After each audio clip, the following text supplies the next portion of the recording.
Hello everyone, তোমাদেরকে নিয়ে চলে আসলাম নতুন একটি ভিডিও। আশা করি তোমরা খুব ভালো আছো, সুস্থও আছো। আমিও এখন খুব ভালো আছি। তো দেখো চারিদিকে ওয়েদারটা কেমন, এক পাশ মেঘলা এক পাশ ভালো। তো এতদিন ভিডিও নিতে পারিনি, ভিডিও নিয়েছি কিন্তু ভয়েস দিতে পারিনি, এজন্য ছাড়াও হয়নি। তাই আগে কালকের ভিডিওটাই ছাড়ছি। আমার একটু কথা বলতে অসুবিধা হচ্ছিলো, কারণ আমার আক্কেল দাঁত উঠছে, কিন্তু জায়গা পাচ্ছিল না দেখে ওটা ইনফেকশন হয়ে গেছিলো। তো এখন ঠিক আছে। তো দেখো আমি আগের দিন রাত্রিবেলা ক্ষীর বানিয়েছিলাম, সেটা দিয়ে মাকে ভোগ দেওয়া হবে। তাই মা পুজো দেওয়া দিচ্ছে, এদিকে আমরা চলে যাবো রামপ্রসাদ মন্দির। মা দিদিকে আলতা পরিয়ে দিচ্ছে। তো ভেবেছি আমি ফটো তুলছি, তাই চলে এসেছিলাম। তারপর বাবা টোটো করে দিয়েছিল, সেই টোটো করেই আমরা পুজো দিতে চলে এসেছি। পুজো দেওয়া হয়ে গেছে, কিন্তু ভিতরে ফটো তোলা বারণ ছিল, তাই আমরা ফটো ভিডিও কিছুই করতে পারিনি। তো আমরা বাইরে এসে কতগুলো ফটো তুললাম। তারপর এখন চলে যাব বাড়িতে ডালা দিয়ে। তো দেখো আমরা এই দোকানটা দিয়ে ডালা ফুল সব নিই। এনাদের খুব এই কাকুটার কথাবার্তা খুবই ভালো, এনার ছেলেরও খুব ভালো, ছেলে থাকে বেশিরভাগ। তো তোমরা চাইলে এখান থেকে ফুল আর ডালা নিতে পারো। তো এখন ডালা নেওয়া হয়ে গেছে, দিদি তারপরেও একটা বড় মালা নিয়ে নিল বাড়ির ঠাকুরের জন্য দেওয়ার জন্য। তো এখন আমরা বাড়ি চলে যাবো। দেখো কি হাসি।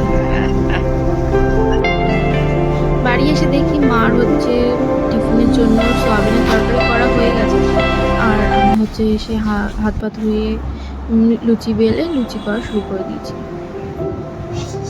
তোমাদের দাদাভাইও আসবে, কিন্তু এখন আসবে না, দুপুরে খাওয়ার সময় আসবে, কারণ ওর বাড়িতেও কাজ আছে। তো আমরা সবাই টিফিন করে নিলাম। দেখো কত সুন্দর হয়েছে, খেতেও যেমন টেস্ট হয়। আমার মার হাতের রান্না, আর তার থেকে বড় কথা আমার সোয়াবিন খুব ভালো লাগে। কার কার সোয়াবিন খুব ভালো লাগে কমেন্ট করে জানাও। তারপর দুপুরবেলা একটুখানি রেস্ট ফেস্ট নেওয়ার পর আমরা মার সাথে একটু হেল্প করলাম রান্নায়। তারপর চলে আসলাম বাড়িতে, বোর লাগছিলো জামাইবাবু, তাই বললো চলো মিষ্টি নিয়ে আসি, একটু ঘোরাও হয়ে যাবে। তো আমরা মিষ্টি দোকানে গেছি, তখন বৃষ্টি ছিল না, কিন্তু যেই ঢুকেছি তারপরে খুব বৃষ্টি হয়েছে, তার জন্য ওখানে আটকে গেছিলাম। কিছুক্ষণ বসে ওখানে গল্প করলাম, একটু গল্প করাও হয়ে গেল বৃষ্টির ফাঁকে।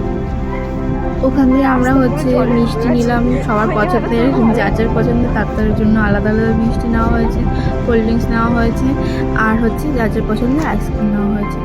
দেখো কি বৃষ্টি হয়েছে, হাওয়াও দিচ্ছে খুব, আমার চুলটা পুড়ে যাচ্ছে।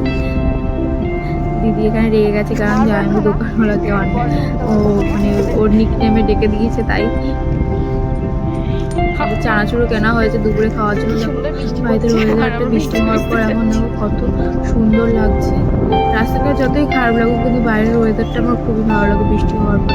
মাঠ ঘাট সব ফাঁকা, আকাশটা দেখো সুন্দর লাগে।